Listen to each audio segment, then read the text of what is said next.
तो जैसा कि पिछले एपिसोड में हमने देखा था, फिलहाल लीलू उस जगह पे पहुंच चुका था जहाँ पर एक तालाब था और जहाँ पर इसे सैक्रेड इन्फेंट फ्रूट भी मिल जाता है। और ये तालाब की तरफ देख रहा था कि क्या यही है वो जगह जहाँ पर ये अपनी बॉडी को परफेक्ट स्टेट में यानी कि ट्राई रेडियंस क्लास पर अचीव करा सकता है इसके थ्रू अब आगे।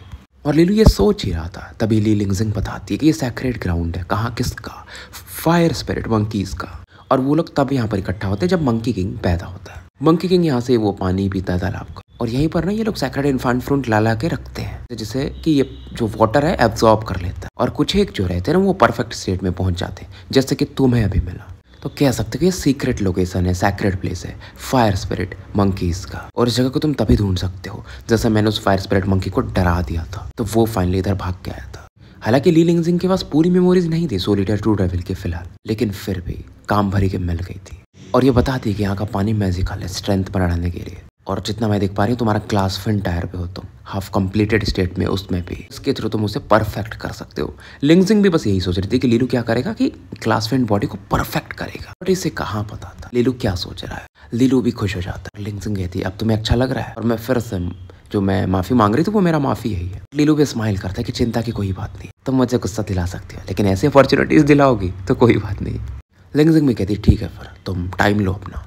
लीलू फ्रूट्स पहले इकट्ठा कर ही चुका था, तो अपने अंकल का तो मिशन ये पूरा कर चुका था बायो के लिए। और लीलू ये समझ जाता है कि इसे इस पूल के अंदर बैठ के कल्टीवेट करना पड़ेगा। थॉमसन ब्रेसलेट को थोड़ा सा टच करता है और उससे भी थोड़ा निकाल देता है क्योंकि कल्टीवेशन में जाना था, बट वुल्फ को बोल देता है कि ध्यान देना ली लिंगजिंग पे, क्योंकि अभी भी ये पूरी तरह से ट्रस्ट नहीं कर पा रहा था। मतलब एक डाउट ये भी था ना कि कहीं ये करप्ट ना हो जाए वो सोलिटर के थ्रू। लिंगजिंग यहाँ पर थोड़ी दूर पे खड़ी हो जाती है। अब लीलू जब पुल में जाता है तो बहुत बर्निंग सेंसेशन ये फील करता है। फिर ना थोड़ा बर्फ जैसा भी फील होता है, मतलब तट कभी ठंडा कभी गर्म ऐसा फील होते रहता है।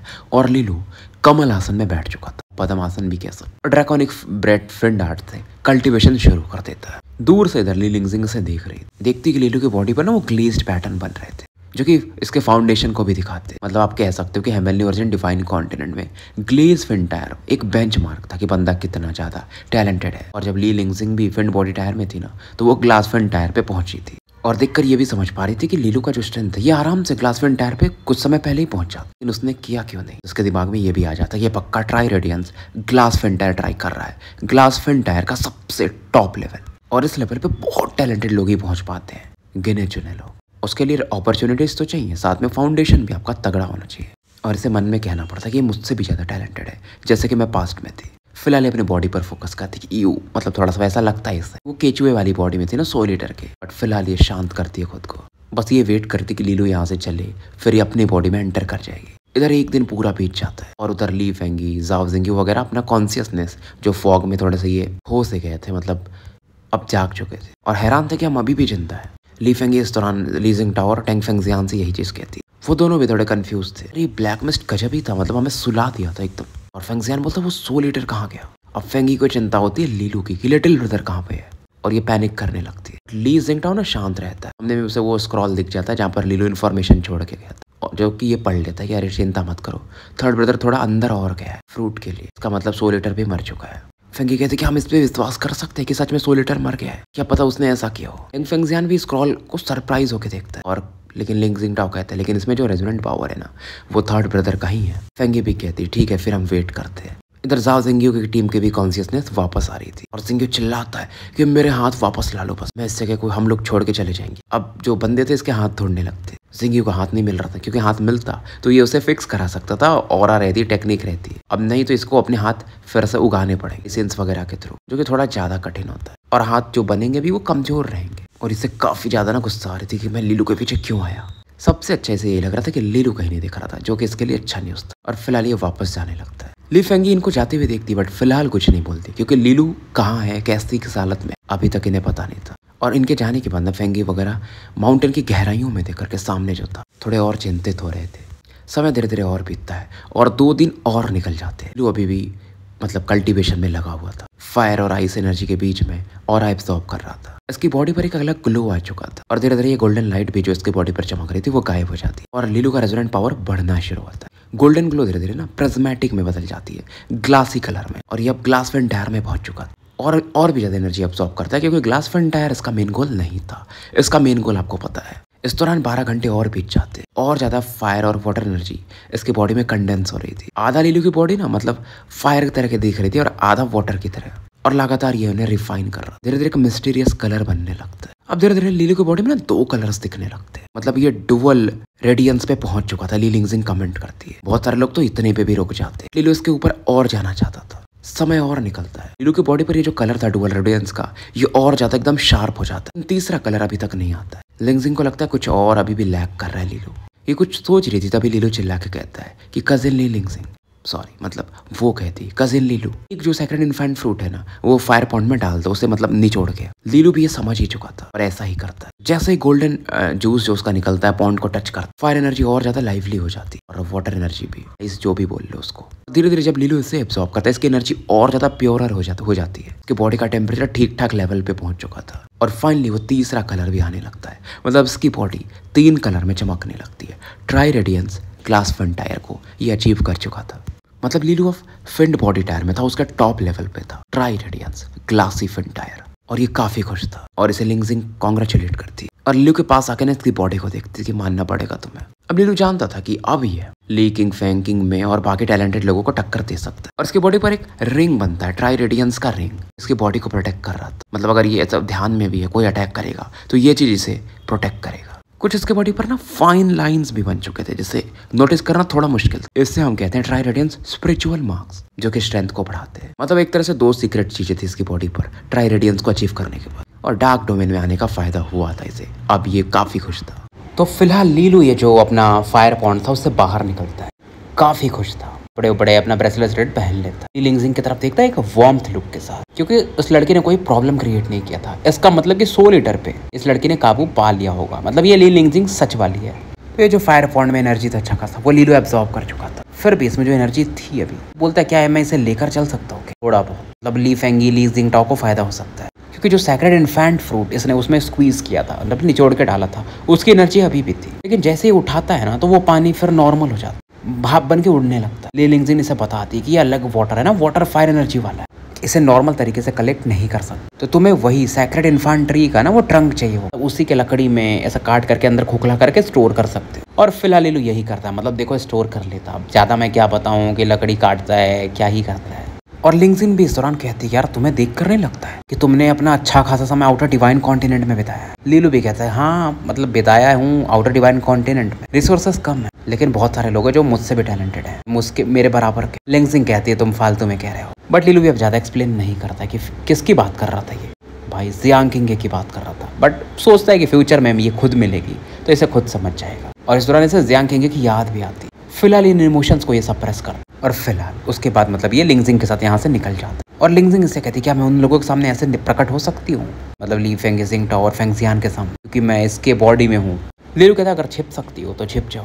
और लीलू इस दौरान से ये भी कहता है मतलब कि तुम्हें मतलब रेस्पेक्टेड एल्डर से भी मिलवा दूंगा, अगर तुम्हारा कुछ सिचुएशन अलग रहा तो वो रिजॉल्व कर सकते। और उसके बाद ये लड़की ने एक ब्लैक बॉल में बदल जाती और लीलू का जो अपना पॉकेट स्फीयर रहता है जो भी बोल लो कहीं मतलब छिप जाती है। और फिलहाल हमें आउटर रीजन में ली फेंगजी जिंगटाओ फेंगजियान वगैरह को दिखाया जाता है। इनके साथ इनके बैनर मेंबर्स भी थे, लीलू के भी बैनर मेंबर्स यहीं पर थे। और फेंगी अब चिंतित होने लगी थी। जिंगटाओ फिर भी कहता है एक दिन और वेट कर ले, अगर भाई नहीं आता है तो फिर अंदर जाना पड़ेगा, नहीं तो बाहर जाकर के वेस्टर्न सिटी के ड्यूक्स को बुला सकते हैं ढूंढने के लिए। बट समझाने पर भी ली फेंगी कहाँ मानती है। वो बोलती मैं तो सर्च करने जा रही हूँ। और ये फेंगजियान को भी बोलती है कोल्ड वॉइस में कि तुम भी चलो मेरे साथ। पर तभी फेंगजियान आगे की तरफ थे, कोई बहुत तेजी से इधर आ रहा था। और फाइनली इन्हें लीलू दिखाई देती। जाओ यानसी लीसी वगैरह काफी खुश हो जाते हैं। और लीलू यहाँ पर फिर वही अपना के सॉरी मैंने थोड़ा तुम लोगों को चिंतित कराया। और ली फेंगी तो लगातार ना प्रश्नों की बारिश कर देती, तुम कहाँ गए थे, कैसे हो, सब ठीक तो है, 100 लीटर का क्या हुआ।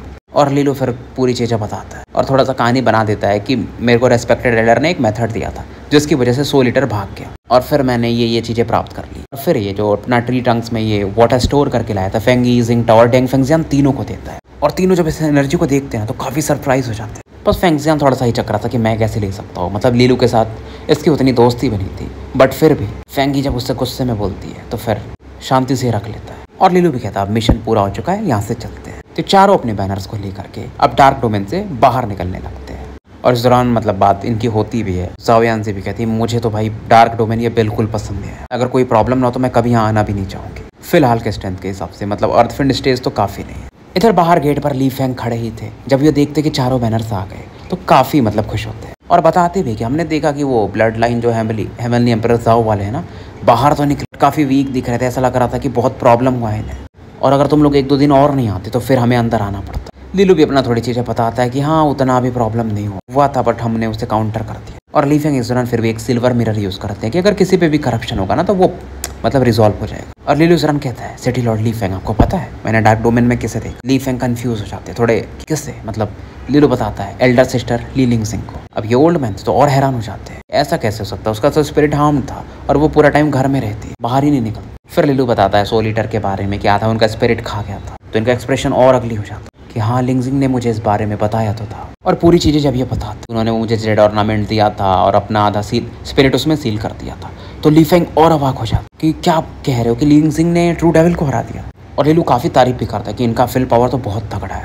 इतना तो मैंने भी कभी नहीं सोचा था कि किसी का विल पावर इतना स्ट्रांग हो सकता है आधा स्पिरिट खत्म होने के बाद भी। अब इस दौरान ली फेंग लिंगजिंग से मिलते हैं और लीलू एक्सप्लेन करता है अपने बॉडी के पास रहेंगे तो फिर पूरा स्पिरिचुअल फॉर्म इनका वापस लौट जाए इनकी बॉडी में। ली फेंग काफ़ी ज़्यादा इमोशनल हो जाते हैं, खुश भी थे, थोड़े उदासी भी थी क्योंकि भाई इनके फैमिली में ये 100 सालों में एक खतरनाक बंदी जन्म ली थी, जीनियस थी, अब ये नॉर्मल हो सकती। और लीलू कुछ चीज़ें एक्सप्लेन करता है कि इनके रिकवर होने के बाद भी इन्हें फिर ड्रैगन फांग माउंटेन आना पड़े, सही में इनके अंदर कुछ करप्शन तो नहीं है। ली फेंग अपना हाँ में सर हिला देते। तो फिलहाल ली फेंग के अरेंजमेंट में ये लोग वेस्टर्न सिटी वापस आ जाते हैं आधे दिन के अंदर। और जब ये पूछते हैं ना कि मतलब लिंगजिंग का क्या हालचाल है, यहाँ पर जो उनकी एक्चुअल बॉडी गार्ड से, तो वो बोलते हैं नहीं आप लोगों के जाने के बाद तो वो बेहोश हैं, कोमा में पड़ी हैं। तो लीलू भी समझ जाता है मतलब लिंगजिंग ने जो बताया था कि जेड ऑर्नामेंट में उसने खुद को सील किया था, सब चीज़ वो सही था। एक तरह से देखोगे तो लिंगजिंग ने काफ़ी रिस्की काम किया था, बट फिर भी ये कहीं ना कहीं वही था ना कि अब आधा स्पिरिट में रह के मतलब नहीं है, या तो कुछ नहीं या तो पूरी चीज़ें। तो ब्लैक पर्ल को ये फिर से रिलीज कर और लिंगजिंग वो सोल ईटर के फॉर्म में यहाँ पर प्रकट होती। अब बस उसको अपने स्पिरिट अलग करनी थी और अपनी बॉडी में एंटर करना। लेकिन इस दौरान क्योंकि अभी भी सोल ईटर की कुछ ऑरा तो बाकी है, उसे काउंटर करने के लिए ली फेंग यहाँ पर थे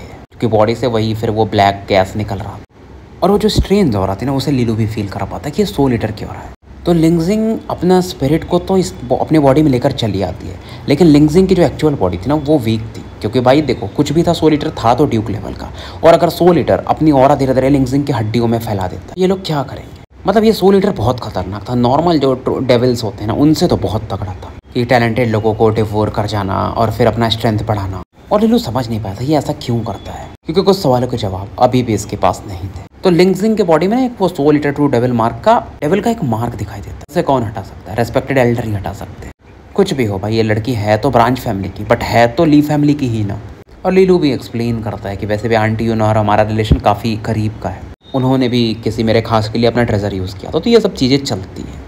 और ली लिंगजिंग इन चीज़ों के लिए तैयार थी और लिंगजिंग भी फील करते हैं उसका पेट के आसपास में एक औरत थी। तब सोल ईटर ने अभी भी पूरी तरह से इसे छोड़ा नहीं था, तो कुछ चीज़ें हैं जो अभी भी इसके साथ थी। और फिर लीलू और लिंगजिंग की काफ़ी बात हुई और ये लीलू से कहती है तुमने जो मेरे पे एहसान कर दिया ना कजिन लीलू, इसका मतलब कोई चुकाना भी नहीं है, मतलब मैं चुका भी ना पाऊँ शायद कभी, बट जब भी मतलब तुम्हें ज़रूरत पड़ेगी मैं खड़ी रहूँगी। ली फेंग भी मतलब वही बात कहते कि बैनर लीडर ये एहसान सच में काफ़ी बड़ा है। मतलब ये तो ये भी कहता है कि तुम चाहो तो इसको अपना मेड बना सकते हो, बट लीलू कहता कुछ भी बोलते हो क्या, ये मेरी हम मतलब भाई बहन का रिश्ता है, ऐसा हो ही नहीं सकता, मतलब वो मेरी कजिन सिस्टर है और उससे भी बड़ी, ऐसा समझ लो। और लीलू खुद फील कर सकता था जो इसकी कजिन है ना ली लिंगजिंग काफ़ी प्राउड नेचर की है। ली फेंग कुछ भी बोलते चलो वो मान भी जाती, लेकिन उसका अंदर से दिल नहीं मानता और लीलू भी ऐसा चाहता नहीं था। और लीलू सीधा मना करता था कि मेरी पहले से फियांसे है। ली फेंग हैरान होते हैं बट अब समझ जाते हैं कि लीलू ने ऐसे नहीं मानोगे तो ऐसे तो मानोगे, वो वाला टेक्निक यूज़ कर लिया था। और लीलू फिर कहता है लिंगजिंग मतलब कजिन आप आराम करो, फिर उसके बाद हम जब आप रेस्ट कर लोगे ठीक ठाक तो ड्रैगन फांग माउंटेन के लिए निकलेंगे और जो भी प्रॉब्लम है वो ग्रैंडपा फिर ठीक कर देंगे। अब जब लीलू यहाँ से चला जाता है ली फेंग ली लिंगजिंग से कहते हैं ये जो प्रॉब्लम है ना वो छोटा मोटा तो नहीं है तुम्हारे लिए, शायद ये प्रॉब्लम अगर वहाँ भी रिजॉल्व नहीं हो पाए शायद तुम्हें निपटा भी थी फॉलो, लेकिन ये अच्छा है कि लीलू तुम्हारा बैक कर है तो तुम्हें कुछ नहीं होगा। लिंगजिंग भी हाँ में सर हिलाती और कहती है अब जो भी होगा मैं हर एक चीज़ के लिए तैयार हूँ। और लीलू के लिए तो मतलब उसने बहुत बड़ा काम कर दिया मेरे लिए, ट्राई करूँगी कि समय आए तो मैं उसे रीपे कर सकूँ और चीज़ें कैसे भी एंड हो ना सिटी लॉर्ड, मुझे अब कोई रिग्रेट नहीं। अब ली फेंग फिर शांत हो जाता है। इधर हमें एक सीक्रेट रूम को दिखाया जाता है, यहाँ पर एक ब्लैक ऑल्टर था, बहुत सारे कॉपर लैंप वगैरह चल रहे हैं, पर तभी अचानक फ्लेम फ्लिकर करता है ना, जैसे आग में ऐसा थोड़ा सा हवा चलता है वैसा, और वो लैंप डिम होने लगा। अब डार्क रूम में कोई तो बंदा था जो इन चीज़ों को ऑब्जर्व कर रहा, तो काफ़ी कंफ्यूज हो जाता है। इस बंदे ने एक एंशिएंट ड्रिंक पहन के रखा, काफ़ी अलग ही दिख रहा, और फिर ये बोलता है वेरिएंट नंबर 3 जो है ना हमारा वो इंजर्ड हो चुका है, कुछ तो हुआ है। तो फिलहाल अगले दिन की सुबह होती है और ली फेंगी और बाकी लोग वापस आ चुके थे वेस्टर्न सिटी में, मतलब लीलू इनसे थोड़ा पहले आ जाता। लीलू से मिलने के बाद ये लोग ड्रैगन फांग माउंटेन के लिए निकल जाते और इनके साथ इस बार ली लिंगजिंग और ली फेंग भी जा रहे थे। और जब ली फेंग देखती ना ली लिंगजिंग को तो काफी सरप्राइज हो जाता। और जब इसे पता चलता है कि उनका स्पिरिट वापस आ चुका है, इसके बारे में मतलब इनके बारे में इसने भी सुना था कि वो टॉप लेवल की जीनियस थी तब। अगर वो घटना नहीं होती तो शायद ये ड्रैगन हेड उसके बाद ड्रैगन गार्जियंस वाले लीग में जा सकती थी। लीलू इधर अपना ट्रैवल कर रहा था, लेकिन पद्मासन में बैठा था, मस्त अपनी बॉडी को ऑब्जर्व कर रहा था कि यार चलो ट्राई रेडियंस क्लास पे तो पहुंच चुका हूं। पावर लेवल देखोगे वैसे कल्टीवेशन के हिसाब से तो है तो ये फिंड बॉडी टायर में, लेकिन ट्राई रेडियंस बनाए ना बहुत बड़ी बात थी। और ये कहता चलो फाइनली मैं उस लेवल पे जा रहा हूँ। और फिर जैसा कि आप जानते हो लीलू को पास्ट में चले जाना कि 6 महीने हो गए मुझे, इतना जल्दी मैं इतना ऊपर आ गया हूँ, बट मुझे और मेहनत करना है क्योंकि अगर इसे ड्रैगन हेड बनना है तो लीकिंग फेंग को हराना पड़ेगा और वो बंदा तगड़ा है। अब ये सोच रहा था ना अगर इसे एक बूंद मिल गया ना ड्रैगन फांग एसेंस, इसने ड्रैगन फांग इकट्ठा किए थे, जाओ क्या नाम था उस बंदे का मैं भूल चुका हूँ, जिंगवू या जो भी, अब तो मजा आ जाएगा। फिर ये ना मिरियाड रेजोनेंस का एक ड्रैगन तलवार बना पाएगा, फिर सोचो आप कितना पावरफुल रहेगा। लीलू इस बारे में सोच ही रहा था ना तब एक आवाज आती कि मेरे हिसाब से तुम्हें ये खुद नहीं करना चाहिए। और ये देखते एक लड़की येलो गाउन में थी, काफी सुंदर दिख रही थी, काफी सुंदर कर्व्स थे इसकी बॉडी के और काफी स्लिम थे। और ये थी ली लिंगजिंग। बहुत से मेल बंदे जब ग्रीन इधर बैनर के भी देखते हैं ना तो अफाक रह जाते हैं, मतलब क्या ही सुंदर लड़की है। लीलू भी तारीफ कर देता है कजिन लिंगजिंग आप सच में बहुत सुंदर हो। प्रीवियस जनरेशन वालों के लिए कितना लॉस हुआ कि वो आपसे मिल नहीं पाया। फिलहाल लिंगजिंग मस्त चाय पी रही थी और फिर इसको बताती, और लेकिन इस दौरान कहती लीलू तुम बहुत मीठी बातें करते हो। लीलू भी कहता है मेरे पास कोई टैलेंट वैलेंट तो है नहीं, आपको पता है, मैं बस ईमानदारी से जो भी सुंदरता रहती है उसके बखान कर देता हूँ। लिंगजिंग भी स्माइल करती है कि क्या सही है ना, मतलब तुम्हारे पास ये ट्रेट। और लीलू कहता है कि अरे बस मेरे मम्मी पापा का जीन्स है, थोड़ा सुंदर हो गया हूँ, लेकिन मैं अंदर की सुंदरता पे ज़्यादा विश्वास करता हूँ। मतलब भाई अपना बातें फेंक रहा था। और लिंगजिंग भी कहती है अगर तुम इतने ऐसा बोलोगे ना तो मैं तुम्हारी मेड बन जाऊंगी। लीलू भी बोलता है अरे कुछ भी मत बोलो, और ऐसा हुआ तो मैं अपनी फियांसी को क्या बोलूंगा। लिंगजिंग सच में आप पूछती क्यूरियस होके कि तुम्हारी सच में फियांसे है। लीलू हाँ में सर हिलाता है, अब मैं इसके बारे में झूठ क्यों बोलूंगा। बट इससे याद आता है फिर कि जियांग किंग के साथ एंगेजमेंट इसने खुद कैंसिल कर दिया था, लेकिन अब कुछ भी हो है तो वही इसकी पत्नी। अब लिंगजिंग कहती तुम भी आउटर डिवाइन में थे तो तुम्हारी फियांसे भी वहीं से हो। लीलू हाँ में सर हिलाता। अब लिंगजिंग कहती तुमने सच में मुझे इंप्रेस कर दिया, तो तुम इनर डिवाइन कॉन्टिनेंट में आ चुके हो, यहाँ पर इतनी सुंदर लड़कियाँ इतनी पावरफुल बनती हैं पर तुम अभी भी लॉयल हो। लीलू कहता लेकिन मैंने वैसा फील नहीं किया, यहाँ पर कोई सुंदर है ठीक है, बट ये भी कहती है ना कि मतलब तुम्हारी बंदी अगर यहाँ पर आएगी तो उसे थोड़ा सा ऑकवर्ड लगेगा ना, क्योंकि यहाँ पर बहुत टैलेंटेड लोग हैं, उनके सामने वो कैसे खड़ी है, सुंदर भी हैं बहुत। लीलू सोचता है कि सुंदर था तो मतलब क्या ही बोलूं। अब लिंगजिंग भी इससे ज़्यादा नहीं पूछती कि ये बंदा क्या है, कौन है वो लड़की, मतलब ये भी थोड़ी हैरान हो जाती बट पूछती नहीं। लीलू के चेहरे पर एक अलग स्माइल था और ये इतना फील करता है लिंगजिंग का तो ऑरा ना थोड़ा सा डेविलिश हो चुका है, टेम्परामेंट, मतलब वो जो अलग ही वो एक ब्यूटी आती है ना, जैसे मेड्यूसा वाली ब्यूटी है, काइलिन वाली, आप समझ सकते हो कुछ वैसा, काफी चार्मिंग। अब ये पूछता है कि आप क्यों बोल रहे थे कि मुझे ये एसेंस खुद से नहीं निकालना चाहिए इस ड्रैगन फांग से। तो फिलहाल स्टोरी देखो हम यही समाप्त करते हैं और मिलते हैं फिर कल एक नए वीडियो के साथ। तब तक के लिए मैं आपका साथी एन अल्केमिस्ट AKA मुसाफिर विदा लेता हूँ।